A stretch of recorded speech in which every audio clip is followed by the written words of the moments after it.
Welcome to Share.Care, an all-inclusive community sharing experience, strength, and hope to create strong, healthy, and inspiring relationships. Share.Care communities work toward every individual feeling safe, valued, and heard, free from the threat of danger, pain, or harm. Each episode, founder Damian Andrews explores the principles underpinning Share.Care and invites expert special guests to share their knowledge so you can easily reap the benefits so many others experience. You hold the choice to create your future. Let it be with strong, healthy, and inspiring relationships. Hello and welcome to the Share.Care podcast. Our belief is that global peace starts at home. Feeling safe, valued, and heard gives you a foundation to confidently step out and make the world a happier and safer place for everyone. Because in today's world, it's in your own selfish best interest to help others. Now, today we have Dr. Linda Marsanico as our special guest. Now, Linda is a psychologist with an integrative and spiritual focus. Her speciality is on psychodynamic work with children, adolescents, and family. Linda utilizes the beauty and function of playing, including fantasy, creativity, and energy flow to align the conscious and unconscious. Welcome, Linda. Thank you so much, Damian. I'm so happy to be here with you this evening. It is evening for me and it's morning for you. Yes. And I was just Go ahead. I was just telling you that I'm such a morning person that this is perfect for me. Yeah, no, the timing has aligned well because I've just finished a couple of things and I'm about to relax for the evening. So to have a nice conversation with you is great. And maybe we could start with a bit of your background and some of the challenges that you've faced that led you to do what you're doing now. I am the oldest child of 4 children, growing up in an Italian-American family.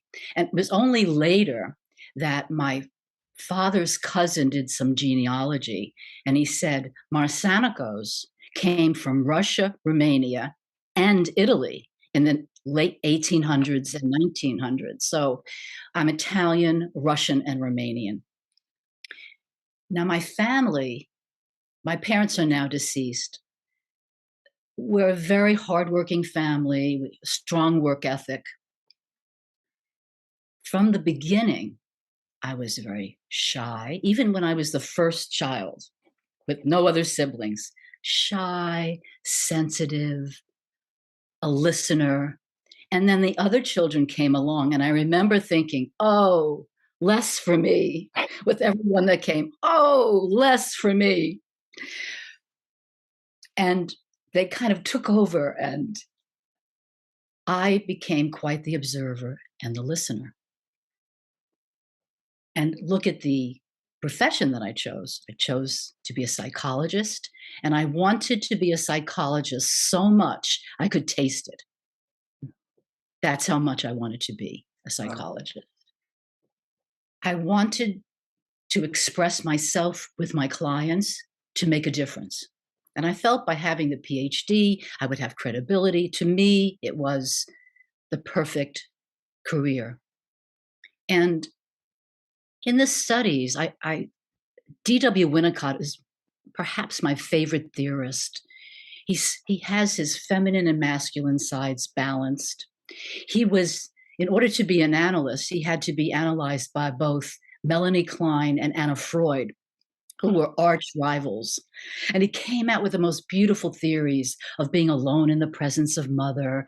And in order to develop empathy, empathy has to be shown to you. Just beautiful play. He focused on play.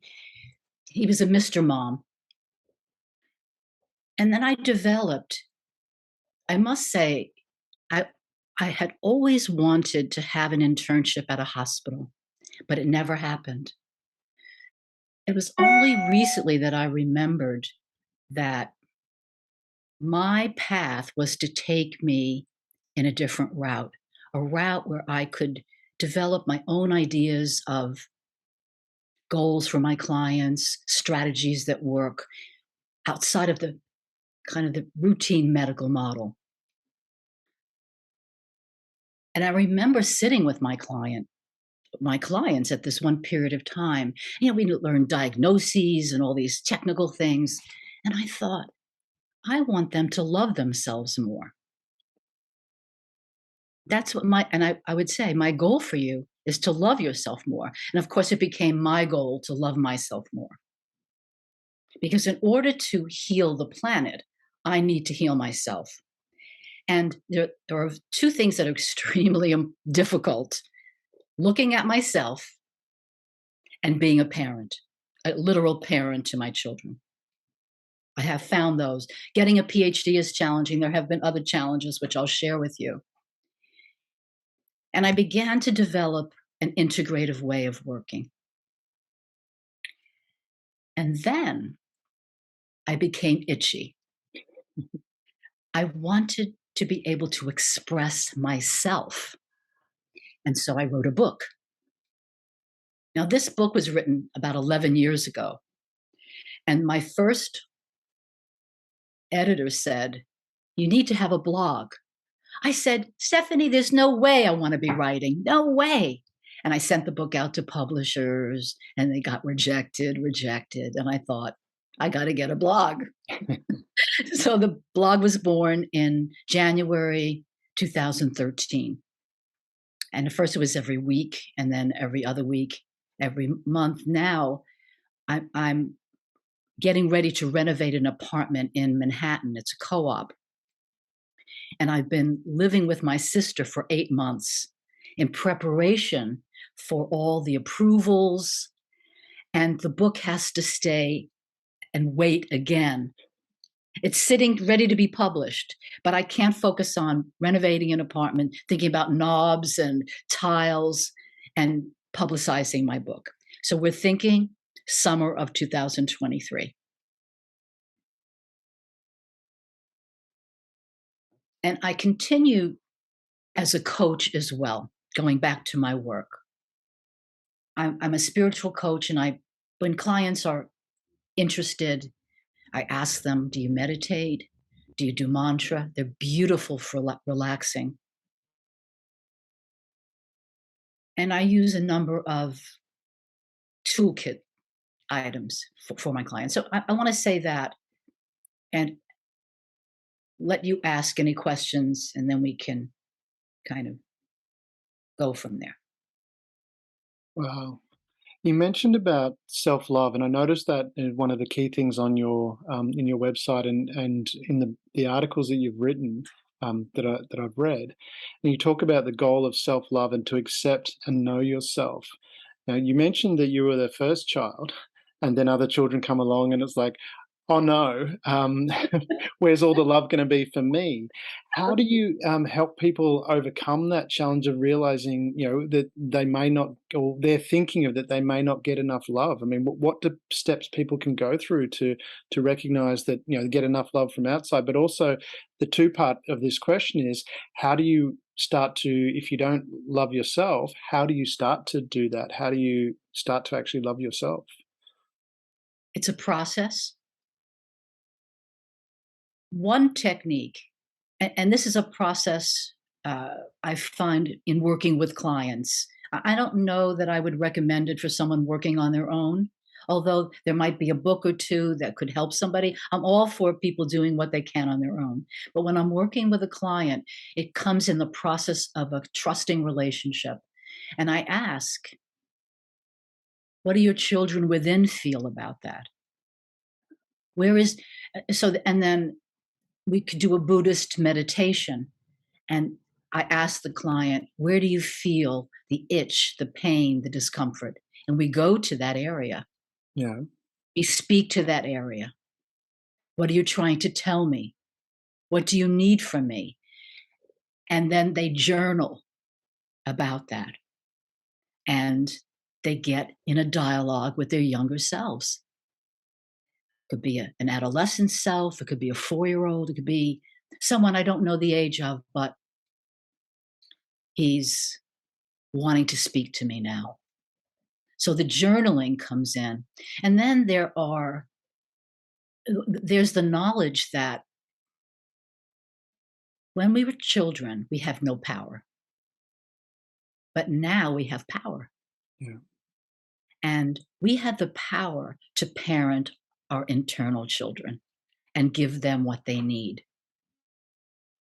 So, really, the most important relationship, when you think of the prayer position, it's right here, Yeah. it's in the middle. And we can heal ourselves by looking within, dialoguing. That's one big strategy, dialoguing with the inner children. One client wanted to go to the park and color in a coloring book. She had Sweet. never done Wow. that. Another way is to use Elizabeth Kubler-Ross's grief stages. And these are not mutually exclusive. Whatever works, we play with whatever works. And when I say to my clients, this is homework, it's not like school. If I suggest homework and you don't want to do it, it means it's not relevant right now. Yeah. I missed the mark. And then that becomes information that we work with. Yeah. So with Elizabeth Kubler-Ross's stages, we have shock and denial, anger, bargaining, depression, and acceptance. Yeah. Now, often it's past the shock and denial, but denial could be there. And then there's bargaining. Something happens. If only it didn't happen. If only I had said this. That has you going around in psychological cyberspace. And what I suggest we do in that instance is go right to feeling sad or depressed about something, experiencing it, acknowledging it. This is happening. This happened, and I must accept that it happened. That's the end result. Well, nothing is ever the end, but it's the end of that phase because we can go round and round in the stages. You could wake up in the morning and say, if only I had said that. It's bargaining and it leads nowhere. It's a moot point. And then we can love ourselves by understanding what we're thinking, because thoughts can go around and around, and we don't realize that they're from childhood, that they're automatic thoughts, and they can be negative thoughts. So knowing what we're thinking, using meditation and mantra, looking at the influences from the past, meaning the unconscious, not dwelling on them, but bringing them up to understand the influence, has us be aware, and then letting go of what doesn't serve. And there is work to be done. As children, I'll speak for myself, I had to deal with, you should do this, you should do that, from parents, from schools, from Uncle Sam, should. And the task of me as an adult is to tease that out, to say, is this what I believe? What do I believe? Who am I? Who do I wish to become? That's part of the process of loving myself. And also, getting in touch with the unconscious can be found in everyday interactions. Someone comes in, they say something that could offend me. So instead of lashing out, I can say, "Oh, Linda, look at yourself in the mirror. What does your reaction tell you? What can you remember about yourself?" And a very good idea is to have a journal, to write these things down, not loads of information, just a little jot of something that you can come back to. So those are some of the ways that we can love ourselves and then treat ourselves well. Plan exercise and play, do things with people who uplift us, and let go of those who don't really care about us. Wow. Those are some ways. Wow. Because you talk about this relationship, the most important relationship is the relationship you have with yourself. And you Yes. mentioned here, I made a note of your inner children. So when you're talking about that, is the inner children or the inner is that parts of your um, history or that has stood out for you as a child where you've had things that have impacted you and you're reliving them and allowing those to influence your life? Is that what you're talking about? Is having that relationship and understanding that? Yes, because if it's these inner children are influencing pain and suffering and repetition of uh, patterns that don't serve, they need your attention. Yeah. Now, also inside of us is Creator, wrapped around every cell, through, in, around, about, you name it. So, this is the focus, to take responsibility, to have an intention to be on the spiritual path, to take responsibility rather than blame someone else. Right. And It when you takes talk, courage. yes, I was going to say here, it does take courage. When you talk about, you went through that process of shock initially, and then it's bargaining. When we look at that bargaining component, so we have something that grabs our attention, and we start to then maybe having that struggle with your inner child, and we're bargaining. How much of that is holding on to what we know to feel safe? Because if we might be, because we know how to react that way. We like someone like you mentioned before, you might be offended by something that someone says, which is a behavior that we've probably learnt somewhere. But then to do something different is stepping into the unknown, which can be fearful. So how much of that reaction is trying to stay safe as well? You raise a very important point. We can easily stay in the uncomfortable, in the unhealthy, because we know it. But once we make an intention to be consciously on the spiritual path, we get onto ourselves if we choose to. So it Now, starts with, sorry, go ahead.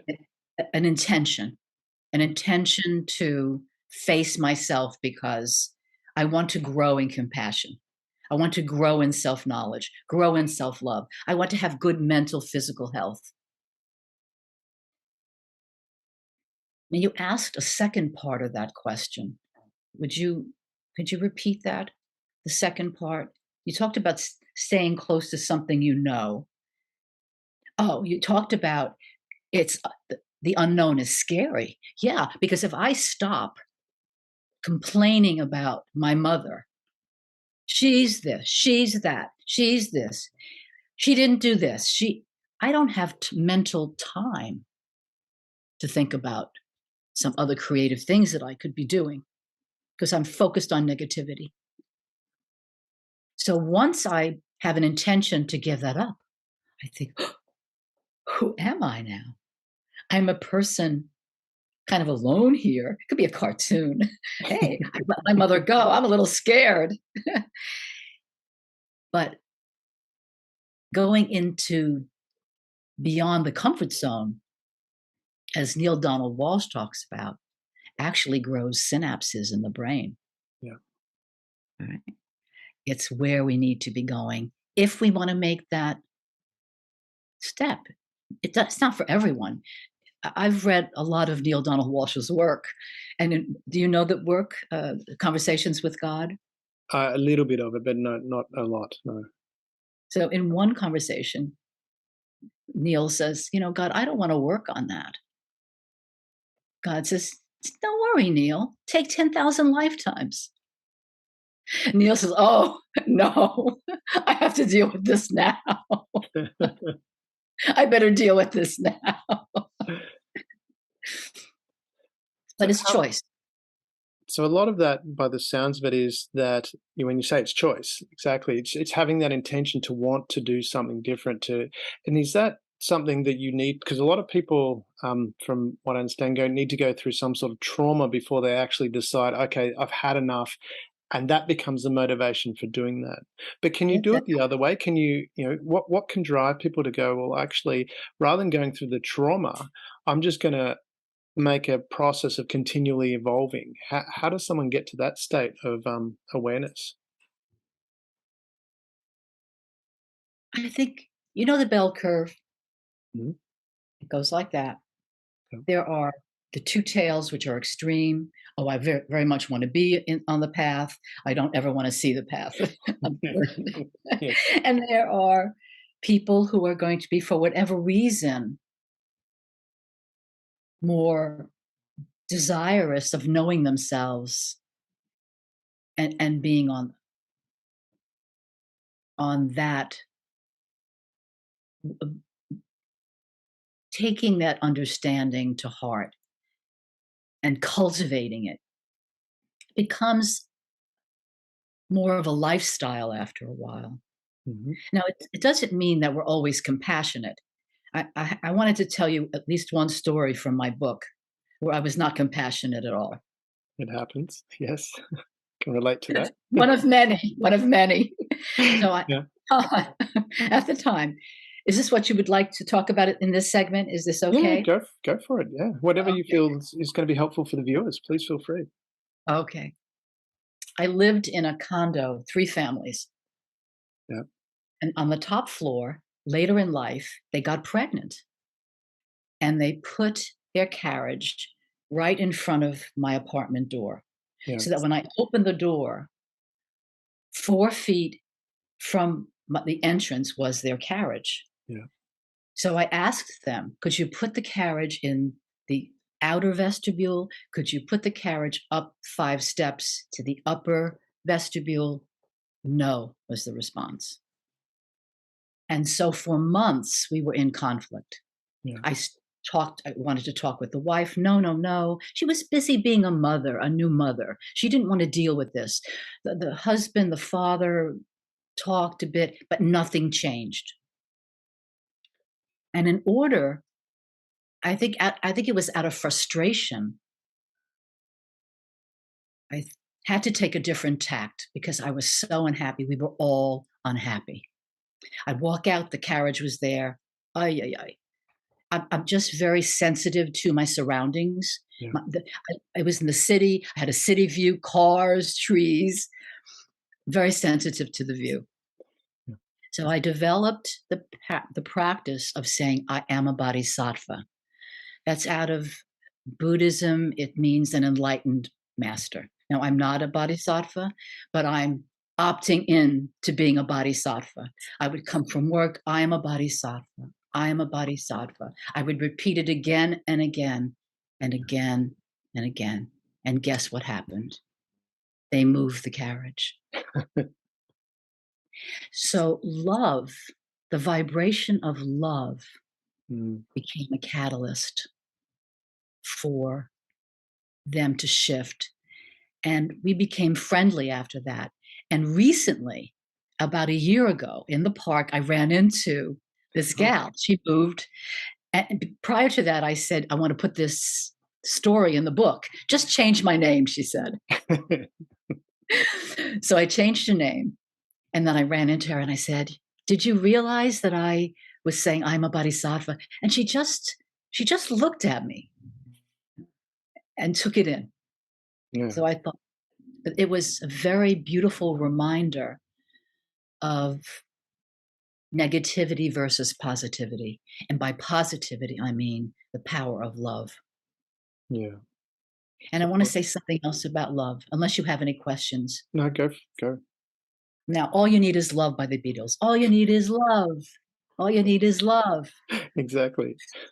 Spiritually, all we need is love, but we're in the third dimension where we have the ego with the negative emotions. So I did some research on the song and the music behind it. Oh, wow. And I listened to it, and they had Bach, they had the French national anthem, they had discordant notes, they had famous musicians playing guitar. And my interpretation of that is that all you need is love, but there's a lot of discord that has to be resolved before you can hop into the love vibration, just the way I needed something to get me to the bodhisattva moment in the carriage.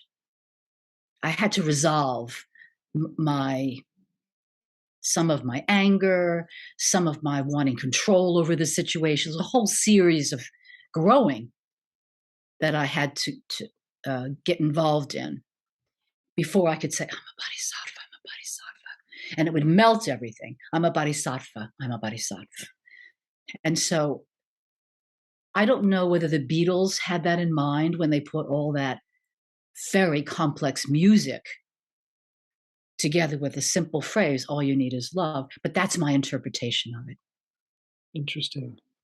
So with that, because you deal with a lot of people that with anxiety, depression, and feeling stuck, how much of that is connected to this? In going back to where you're talking about self-love and accepting those situations and moving forward, as opposed to being stuck in that situation where you say that they are feeling stuck. How does that connect to that feeling of love for yourself? And what can someone do that might be feeling, bit tense or bit stuck or a little bit depressed? How do they make that leap and wake up in the morning and go, well, actually, I feel that love and I want to share that with the world? I would say they need to look within and get to know themselves. So, you think of, I don't want to even say an onion, it's much more complex than that. We might have a ball of contradictions, and I want to make a crooked ball if you could see it here. And let me tell you a story of research on depression as one aspect of this. In the 60s, Martin Seligman did a classic experiment with dogs, which you would not be able to do today because of cruelty to animals. But he ran dogs through a maze. And if they got through the maze, they were okay. If they didn't get through the maze, they got shocked. And then they decided to change up the experiment. And they shocked the dogs no matter what they did. And the dogs refused to get up after that. And they called it learned helplessness. Right. And they extrapolated it to depression a lot in women in the 60s. Valium was very overused. So when you think of that alone, I've been shocked so many times, no matter what I do, I can't get ahead, I'm stuck. And then you add other situations from childhood, from other experiences, friends, how life affects us, and a person doesn't know how to get out. And so in conversation after conversation, lifting the threads so that we can do this. Yeah. And then work, because the person is more clear Yes.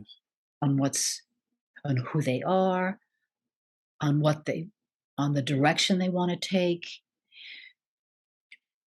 Negative emotions take up space, interfering with our ability to be in the moment. Mhm. And they interfere with our hearing the voice of Creator. I don't know whether you've ever heard the voice of Creator. It happens from time to time with me. Yeah. So one time, I live in Brooklyn. When Mhm. I'm living in Brooklyn, I'm staying with my sister in another borough while I'm homeless, so to speak, in a wonderful home. And I went so many places, I forgot where I was going with this.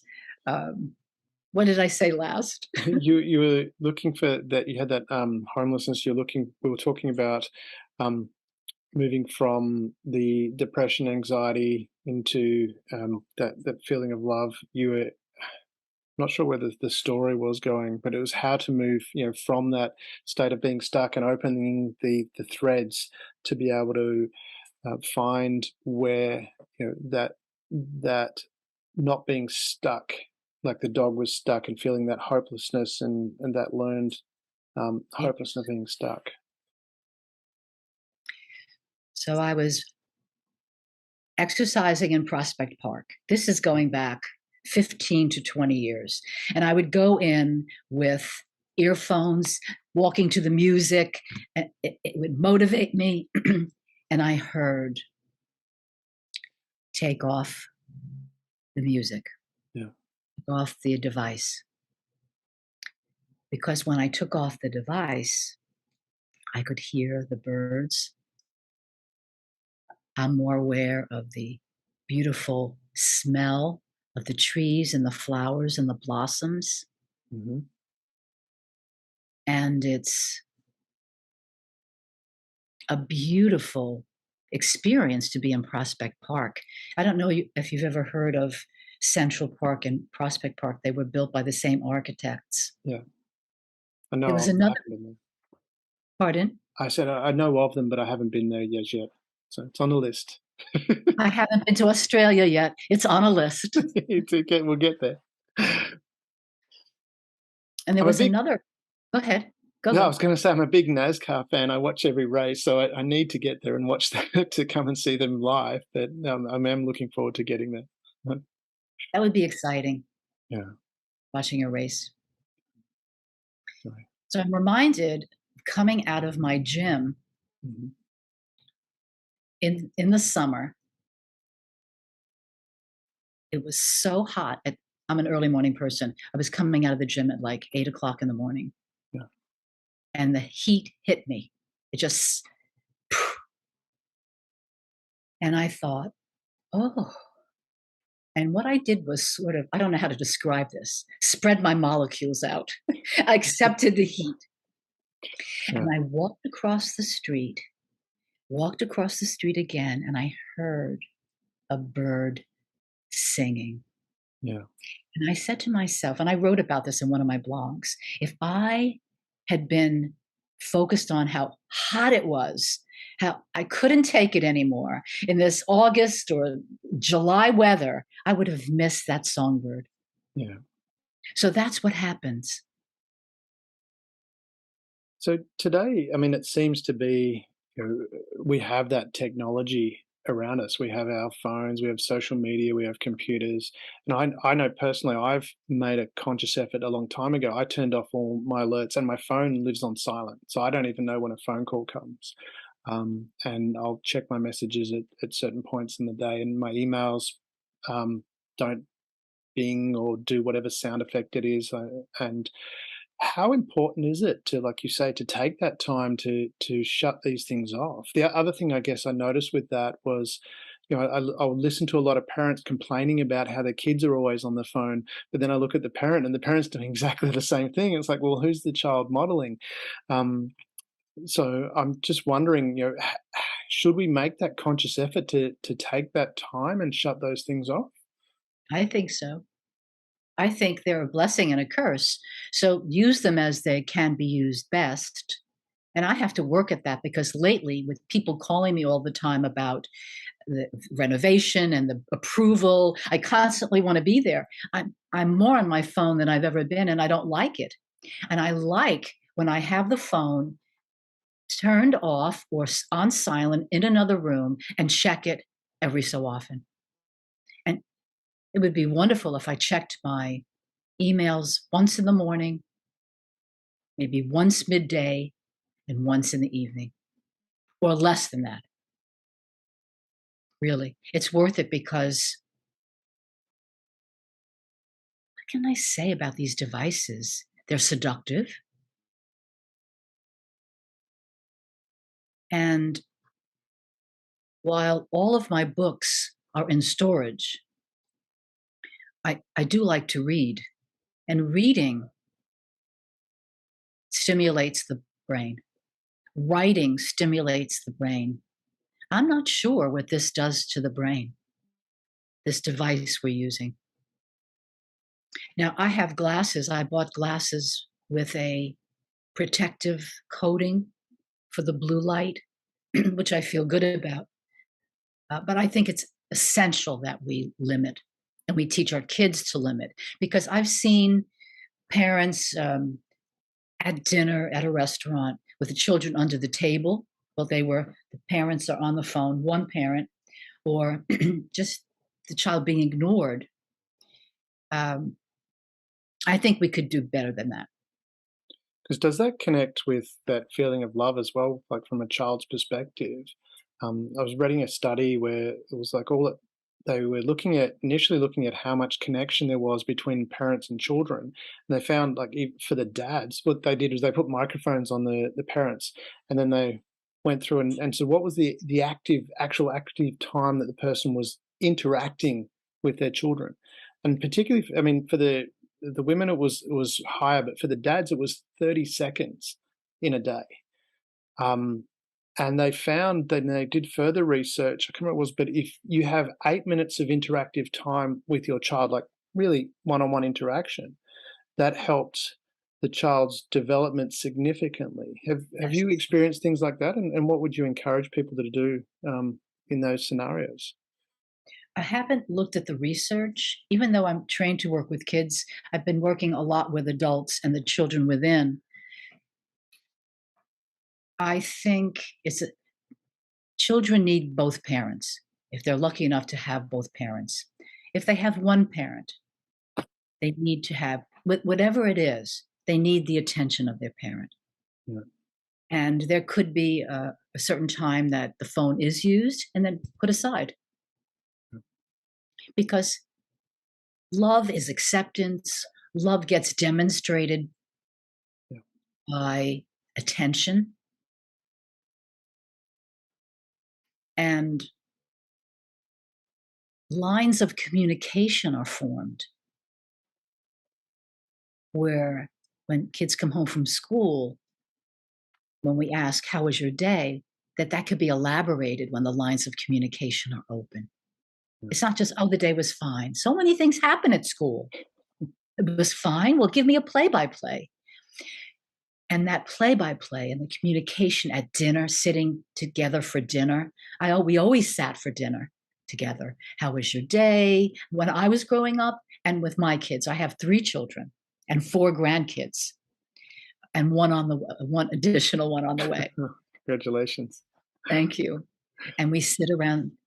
When they were growing up with me, they sat around a table to eat and to talk and to open those lines of communication. Because when they get to be 16 and 17, they're going to be going off to school, and you don't have much say. That they've developed to such a degree, the rest of their development is going to be mostly on their own. So you have your influence when they're young. You develop that trust when you're young, when they're young. So you really want to encourage them to develop a very strong inner child for them when they're adults. I think Yes. part of that you talk about that you help people who when they want more out of life. Um, what are some of the inhibitions people find that prevent them from getting the things they want, and how do you help them overcome that? You know, that learned helplessness with the dogs, Yeah, that affects us too. Some people have not had the opportunities that others have had. Some people feel a lack of self-esteem. I can't do that. yeah, I heard someone saying of himself, "Who would want me?" Those attitudes lead us somewhere. mhm, They lead to feelings, they lead to friends who will maybe not be so positive. yeah, And so I emphasize to my clients how strong they are, that you've forgotten how powerful. I use the word powerful. It was both Nelson Mandela and Marianne Williamson who said, it's not that we're afraid that we can't do something. We're afraid of our own power. mm, interesting. And so I I want them to hear it from someone, and they're going to hear it from me. You're powerful. So how? And so we work to fill that in, because as you said before, and I added if I'm complaining about my mother and I stop complaining about my mother, there's space there for me to grow. Is growing scary? Do you find people find that growing scary? Yes. Yes. So how do you? Success is scary. Go ahead. Is it like we have an internal thermometer, so to speak, like you have in your house? You set the temperature to a certain level, and if you move too far, if it gets too hot, it turns off, so it cools down. Then if it gets too cold, it turns back on. Do we operate the same way? Like if we have a situation of ourselves, and we push too far beyond that, do we sabotage? And how do we stop that sabotage? One client asked me recently, am I sabotaging? And I take that very carefully when someone says it, and we investigate it. Mm. I know personally that when I get something that I want, that I've wanted, handling it is scary. Yeah. It's new. I'm in a new skill. I'm in a new stage, because I am publishing a book in the summer, and I need to do podcasts, and I need to get out there. It's scary as hell for me. What do I do for a living, Damien? I listen. I listen to people. And when I speak, they don't want to hear me speak a lot. I need to speak judiciously so that I get the point across. Yes. So speaking out, developing in this way is scary for me. I hear, go ahead. I was going to say, some people would really, I would imagine a lot of people would love to hear that, because like, they would imagine someone like yourself is just, always very confident, but to step into an area where you mostly listen, to then have to be in a situation where you're talking is scary. Like, I mean, how do you deal with that? I went to Toastmasters, and I'm an advanced speaker with Toastmasters. That's how I handled it. And I've been there since 2013. We're so supportive of one another.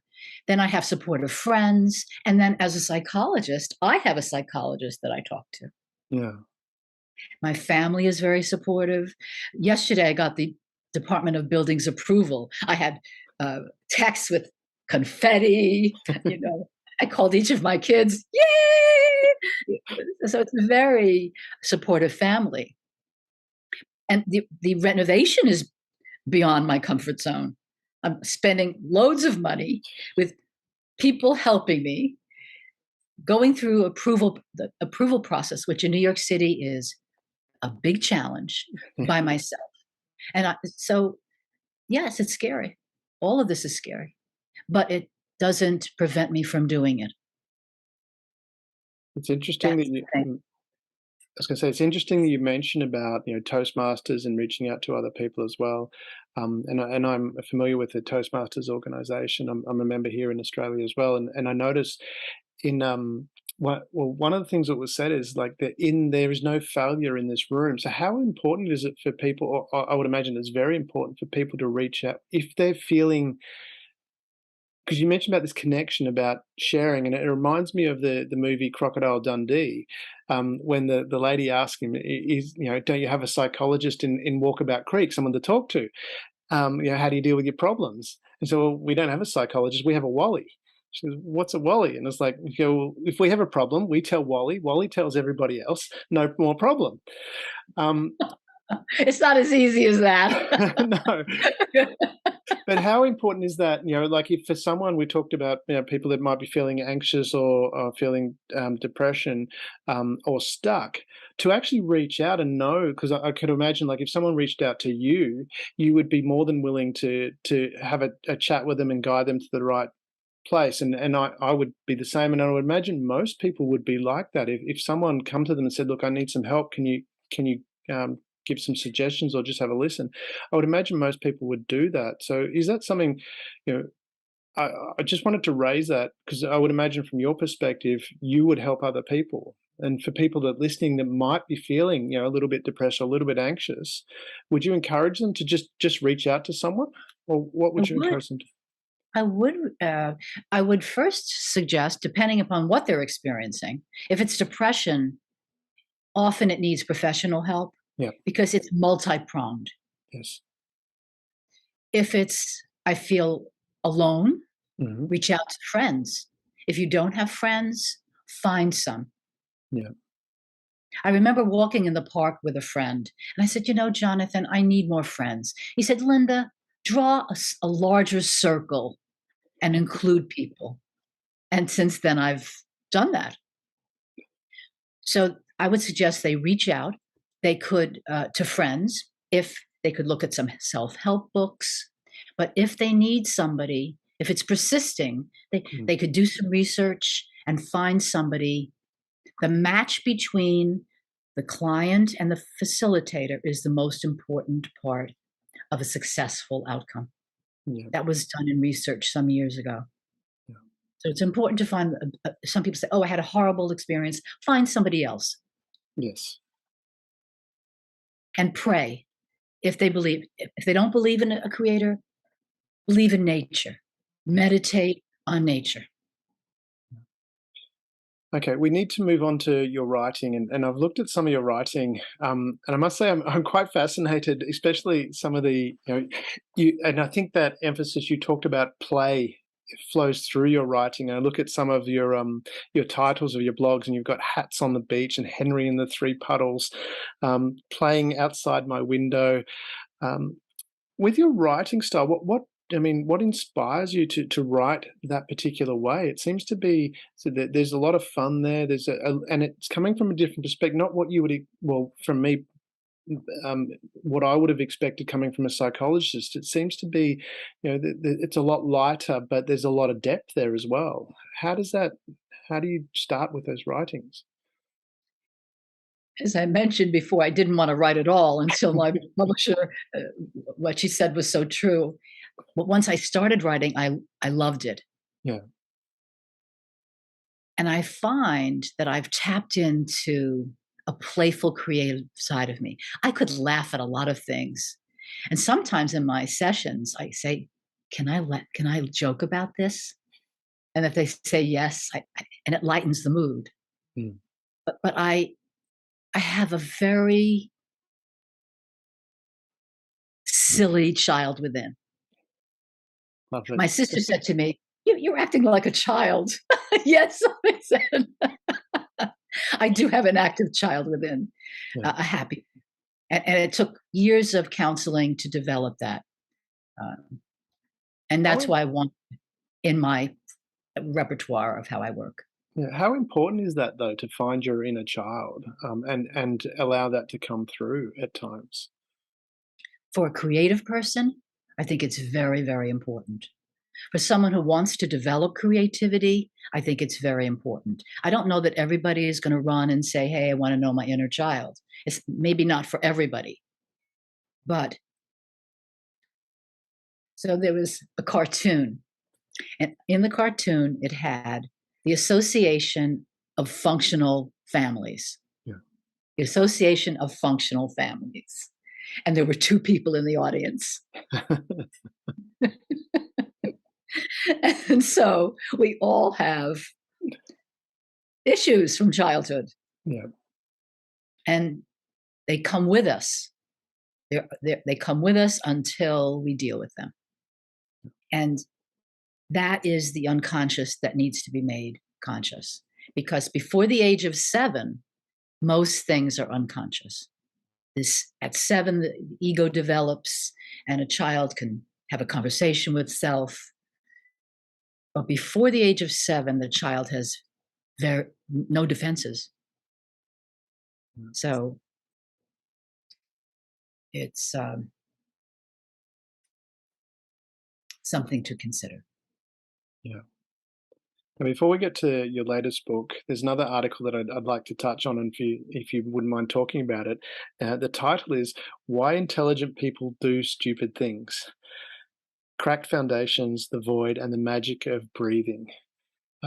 Fascinating title. And I must say, I consider myself reasonably intelligent, and I've done some very stupid things in my life. Do you want to tell us a bit about that article, where that came from, and what you were trying to achieve with that?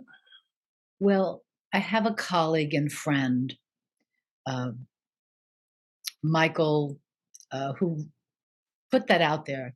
This is the title, Linda. Uh, I want to write this. Would you write something with me? And at first, I thought, is it spiritual? It sounds so disrespectful. So then a friend, a very spiritual friend, said, "Oh, it's hilarious, Linda." I said, "Okay," I felt better. I got a different perspective. And Michael is talking about people who have suffered a lot. And there's always the path to health in 85% of the population. There's a path toward health. And so I wanted to take it in because I'm a positive person. I deal in positivity rather than negativity. Yeah. And so I took it to the place of you can do breathing. These are some skills that you can use, and in a sense, until you get to another stage. Yeah. Use this, try this, and see if it helps. And then if it doesn't, I had somebody reach out to me for counseling from a far off island somewhere because he read the article, but he didn't come back. He didn't come back. He just wanted to hear what I had to say. And so it's a focus on, as I said, a lot of, I would say, trauma for someone. Cracked foundation Yeah. is somebody shattered, and you need to start very gently, Yes. and meditation and prayer. And I don't think, I'm not sure if I mentioned counseling at the end of the article. I haven't read it in a long time, but I would always start with something a little spiritual because instead of counseling, people can heal spiritually. Eckhart Tolle reports that he was suicidal, went to sleep, got up, and he was awakened, almost like Buddha, Yeah.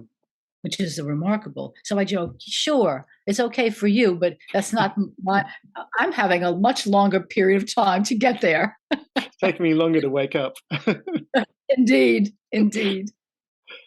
Have I answered your question about the article? Yeah, I mean, for me, it really stood out because looking at a lot of the articles that you wrote, there's an element of fun there. There's an element of joy, and they are a joy to read. I mean, they're nice and short, and I would encourage people to jump on Linda's website and have a look at the blogs there. There's some really good wisdoms, and I think in your first book, you have an ebook. Is that you combined a number? There's I think it's 49 individual articles that you combined into one book, Compassion in My Own Words. Is Yes. that how that It's come his about? first year. Pardon? Is that how that came about?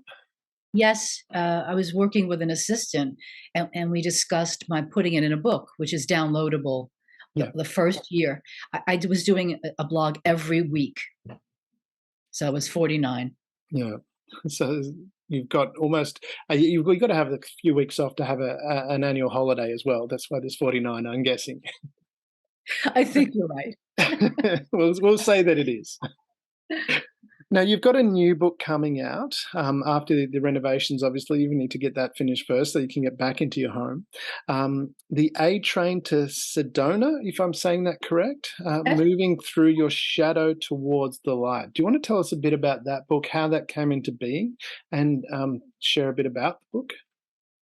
I would. During my journey, I spent 8 years studying with a clairvoyant healer. And I went every 3 weeks to have a healing. It was not vortex, but it was Reiki healing. She was a big influence. And we meditated every week for a couple of years, and then we went to every month. And I learned about different practices, religions, and taking out the dogma, took in what resonated with my heart. And then I remember, well, in short, I want to say, I'm going to go back to this. I wrote the book because I wanted my voice to be heard. Remember, I was silent and quiet and sensitive, and I listened to my clients. I wanted my voice to be heard. Yeah. And I wanted to share my journey toward compassion so that it would help others. Now, there are probably 8 million journeys, 8 million ways you can do it, but it's the way I did it. Yeah. So I was studying with this healer. I didn't know what anybody was talking about. They were talking about these spiritual things that were like Greek to me. Yeah. So I started reading and reading, and I came upon all these wonderful writers. And in the book, I write about some experiences like my striving for compassion, failing. And then I kind of recoup when I'm a bodhisattva, right? I try to do it in my third dimensional ego state. It fails. I strive to do something higher dimensionally, and it is successful. And I was part of my learning. Yeah. There are strategies, there are stories, tips for what is needed on the path, like an intention to be on the path, an attitude of responsibility to be on the path, Mm-hmm. understanding thoughts, meaning know what your thoughts are, That's very true. prayer and meditation, Mm. developing the ego, Yeah. using assertion, sense of humor, and altered behavior patterns, stepping back from the ego, coming to a point of ego love, coming to a place to understand that we are all connected, letting go of fantasies and longings that don't serve us, Mm-hmm. and using energy strategically and deliberately. Now, I want to go to longings and fantasies that don't serve us.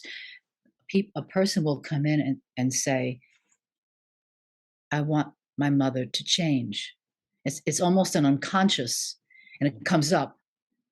And the wish is, I want my mother to love me the way I want her to love me. Yeah. And I say that is getting you into trouble. Mm-hmm. Because it's likely, I don't know, but it's unlikely. I don't know for sure, but it's unlikely that your mother is going to love you the way you want to be loved.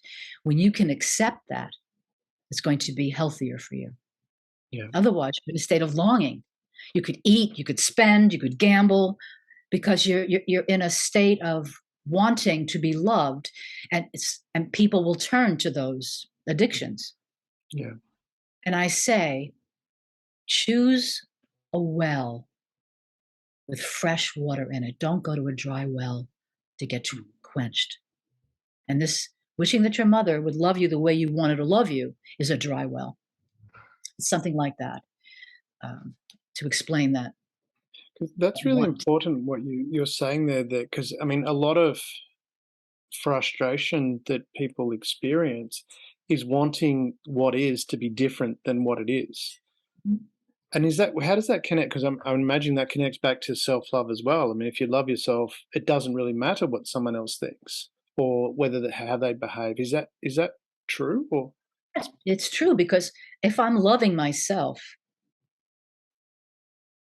I'm not looking for my mother to change.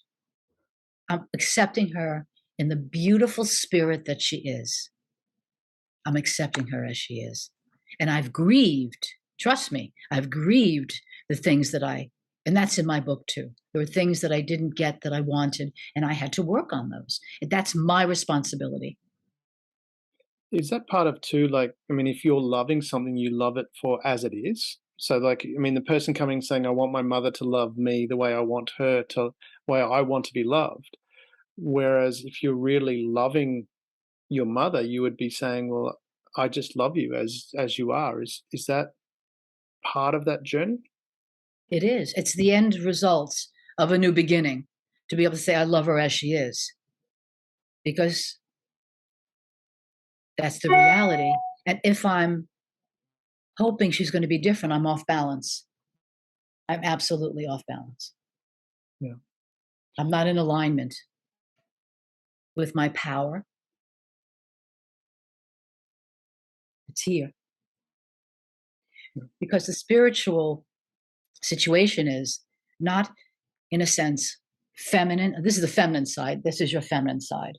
This is my feminine side. Masculine is over here. I'm not, the idea is I can act this way, I can act this way, but the idea is to act this way. And that's the part of the process. I'm not going to act because I'm an angry woman because of this and that. And I've had to work through my role of being a feminist, and I am a feminist, but I'm not an angry feminist. I'm a feminist who works for women to be treated equally while loving the men in my life and the men in the world. Yeah. So I'm a No, go ahead. Please. No, because you do a lot of, you mentioned that you do a lot of work with women and balancing career and family. Do you touch on that in the book and as well? I don't think I may not have put that in the book. There might be a little vignette, but there was one vignette which is sort of similar. So I'm an Italian family. I'm in an Italian family. And my father likes certain holidays, especially Father's Day, for his children to be around him. And this is about assertion. This is about a lot of things for me.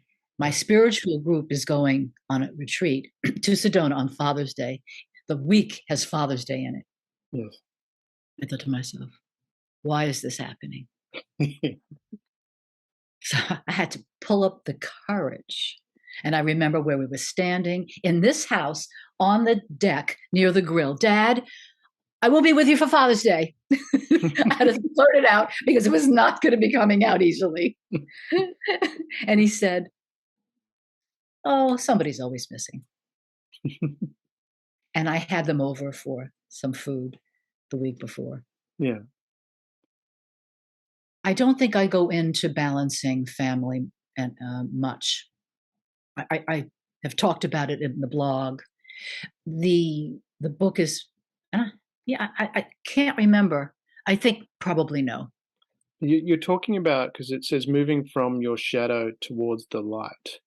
Can you explain a little bit more about what that is? Because I would imagine that's connected in some way as well. Like if shadow could be out of balance, but can you explain what you mean by moving from the shadow to? I'm putting words in your mouth now. I'm telling you what's in your book, and I haven't read it yet. Sorry about that. Shadow. Go, please. Yeah, no, I was going to say. The book is moving from your shadow towards the light. I mean, what is the shadow, and what is the light? The shadow is partly the ego. Yeah. It's partly the unconscious that we're trying to prod to bring up out of the darkness into the light. And the light is an aspect of creator.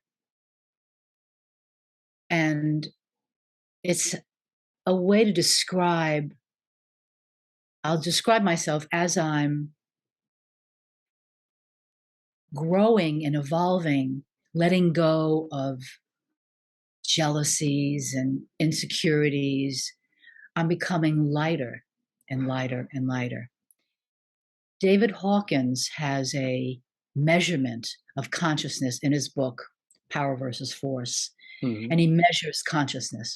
Yes. So there are times that we stay at a certain point on his scale. It's hard to know where we are, but you feel lighter and brighter. When I let something go, Damien, I feel lighter and brighter. Yeah. I'm more, if somebody says something to me that's negative, I might smile and deflect it.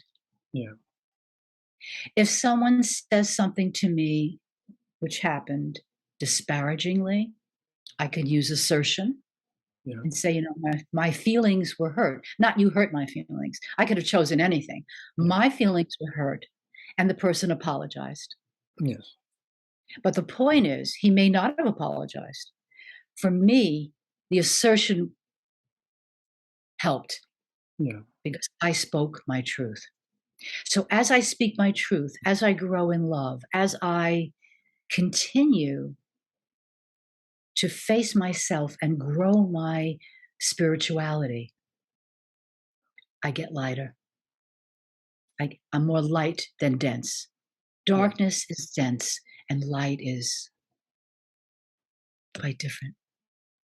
So is that part of where And you're I was gonna say, where you talk about the book, Unlocking the Freedom of Forgiveness. Is that lightness that you're talking about? Can you explain more about unlocking that freedom, forgiveness? well, forgiveness is a tricky thing. And I tell myself, and I tell all of my clients, you don't do this and forgive somebody. It could be a process because something might have to happen to me if I want to forgive. I might need a new job. I might need a new love. I might need to love myself more. I might need to see this person in a different category. There's another story I could tell you. Yeah. It's a little tough one, but it was when I owned the house in Sedona. I had someone managing it, and he rented it to a professional tenant. Do you know? I didn't know what that was. Mm. It's a tenant who never pays rent. Okay. Tenant goes in and occupies the I was thinking house. like a corporate person, but yeah, they go in and they don't pay anything. Yes. And so he rented to her, and she paid the first month's rent with a roommate Mm. and never paid again. Yeah. Um, so my homeowners association, because I'm far away in New York and he's right in Sedona, are you aware of the situation of all these police reports? So I called him. The police have been called like 4, 5, 6 times, brawls, screeching tires. I said, I am aware. I could go back and say, yes, I am aware. She said, well, I said, I'm going to be in the process of eviction. Mm. He said, we're all with you. We're praying for you. So I got an attorney. And in the process, I had someone working on the top of the house. And he called me one morning and he said, there are drug addicts in your house. And they're picking fights with my men, and I'm going to have to pull them off the job because I don't want my men to hurt them. Yeah. So I prayed that she would soon leave, Mm. and she left. And I had compassion for her. Yeah. I was horrified by the drug addicts. They stole things from the house, my crystals, my bike. They just took things that were in the garage because it was being worked on. And I didn't feel angry. I felt compassion for her. And I forgave her. It cost lack of rent, lawyer. It was an expensive proposition for me. And so that was one where I was able to forgive. Because you mentioned the book is, the A Train to Sedona is the key to cultivating compassion. You're really talking about that compassion there as well. I mean, how does someone step out and go, well, and have that feeling of compassion when, when they would otherwise feel they've been wronged? It depends on what their attitude is. If their attitude, I'll speak about myself. If my attitude is that I feel wronged and I don't want to change it, nothing is going to change it Yeah. until I once had a client come in. She said, I will never forgive my husband. They're sitting there. And I said, I can't help you if you Yeah. will never forgive him. So they came back eventually, said she worked on forgiveness. Hmm. So if a person isn't willing, then it's the end of it.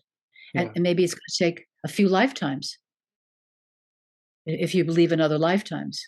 Yeah. Or that the person will hold on to the anger and become sick. It affects the person holding it. Yeah. It's I could tell you more. I could tell you David Hawkins. I don't know if we have time, Yeah, no, but we do. That was the other part I was going to get to, because the other part of that sentence was embracing the secrets of robust health. So when we're talking about compassion, how important is that compassion, and letting go of that one, that vengeance or whatever that feeling might be to your health. oh, the vengeance is going to sit in every cell in your body. Yeah. And if that is added to by other situations, you or I are going to be, if we continue to do that, we'll get sick. Yeah. And so it's healthy to let go of what doesn't serve you, you see. And then we can be free and more light rather than more dense. So That's a very simple answer. yeah, so it's not just a case of, you're thinking, v vengeance or whatever it might be. Saying revenge is kind of like taking poison and expecting the other person to die, is a quote that I've heard. But it's not just Oh, your thoughts, but it's like you're saying, it's in every cell of your body. And is that comes back to what you were talking about with Reiki and vortex therapy. And I love the term integrated energy therapy. This term with that was gets the issues out of your tissues. I thought that was really cool. Is that part of the process that you take people through in the book as well? I don't do, I'm saving that for some workshops I'm going to be doing. I'm Awesome. going to be doing some of the Reiki and teaching from the book. Now, you asked me a question about, what was the question you asked me first? Oh, I was asking about the connection to health, because you say embracing the secrets of robust health, which is, that was the second part of that sentence from the complete sentence is the A train to Sedona is the key to cultivating compassion in embracing the secrets of robust health. So I was looking at that connection to compassion and health, and if you wanted to explain a little bit more about that, I think your viewers would love to hear that. When I'm in compassion, my body is I'm at rest. My brain is at rest. Mm, And according to Greg Braden, I can opt into the higher levels of my DNA. yeah, Now, at this point, I'm not angry at anybody. Everything's working at full throttle. Now, it also means to me that I'm exercising, I'm eating properly, I'm doing yoga, I'm fulfilling myself in ways that allow me to be compassionate. And the body is going to produce a wonderful product. I'm going to be very uh, healthy. Now, of course, we're doing other things, but I can't talk about everything, but the compassionate brain steps into an area which is known as 0 point, where there's the absence of motion and creativity. It's the ultimate, I think. right. And so the book is The A Train to Sedona, Moving Through Your Shadow to the Light. That's coming out summer. I'm assuming your summer, because ours is just finishing. So, so it'll be our winter. Um, so roughly about June-ish, is that where we're looking at the release of the book, in that vicinity? Let's hope that my renovation is efficient and parts come in and walls get taken down properly with no issue. In order to birth this new baby of mine, I have to have a stable home. Yes. So I'm thinking it could be, my hope is that it will be June 19, my mother's birthday. Awesome. What a great day to launch the book. But you can register, viewers, if you go to Linda's website, you can register for the book on the website. That's active now from what I saw, if I saw that correctly. Yes, they can put their contact information. I'll put them on the mailing list. Fantastic. And And then I want to say, once I'm finished with this renovation, I'll be blogging some more. I've been posting my older blogs, and I have so many of them on Twitter. I just haven't been of the mind to be funny and creative, but I will be. I'll be blogging again, new editions. There is that element of being creative, especially the funny side of things, because your articles are very, very hilarious. I have enjoyed reading them. They're Thank you. wonderful. So, and it is no, I haven't in it. I joke that because I'm male, I'm entitled to stay 12 years old mentally. But I don't know Or, yet. well, you could have your 12-year-old child sitting next to you. I like to let him out all the time. So I think it from that perspective, you've got the book coming out. What are the other things that people can reach out to you for? I mean, obviously you're a psychologist, and they can reach out for sessions with that. You mentioned some workshops. Are they coming up soon as well? After the book is published, I'll be doing the publicity and the social media, and that is going to happen alongside that effort. And I'll be offering websites from my website. Fantastic. Now, if people wanted to reach out to you, what's the best way to do that? There's the chance for you to sell your wares, so to speak, and give us the blurb of about you and how to contact you. On my website, there are several contact forms. You could go to, let me see, the blog. There's integrative psychology. You could go to the A Train to Sedona. There's its own page, and put your name in the contact form and say in the message, this is what I'd like to discuss, or this is what I want. Awesome. And we'll have those details in the blog blurb as well. Okay, we do need to wrap up, and I've taken you longer than I probably should have, but it's been so wonderful talking to you. I've really enjoyed it. If you were to leave people with one or a couple of your key wisdoms, what would they be? A couple of quotes. Reaching into the compassionate heart segues into your highest potentials. Meaning, when we clear that heart, we can reach our highest potentials. Talking about the light, you could say, talk about the heart, you could talk about going into the light. We're going to reach our highest potentials, because instead of being bogged down with negativity, we're going to be saying, oh, what would I like to create today with my 12-year-old? Another quote is, your spiritual journey is all about you. Or I say it, our spiritual journey is all about us. So when somebody comes in and cuts me off, it's an opportunity for me to grow compassion. I could say, oh, look at that. Or I could say, wonder what that was. Wonder what I can remember about myself if I look at myself in the mirror. Beautiful. And the other is, compassion is an everyday experience. Again, somebody could be doing 40 miles an hour in the fast lane, and I want to go somewhere fast. I could honk my horn. I could flick my lights like this.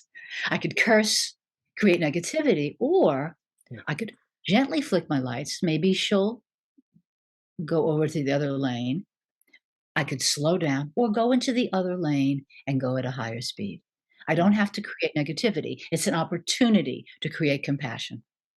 And if I fail, Damien, I get lots of choices, lots of chances and choices again.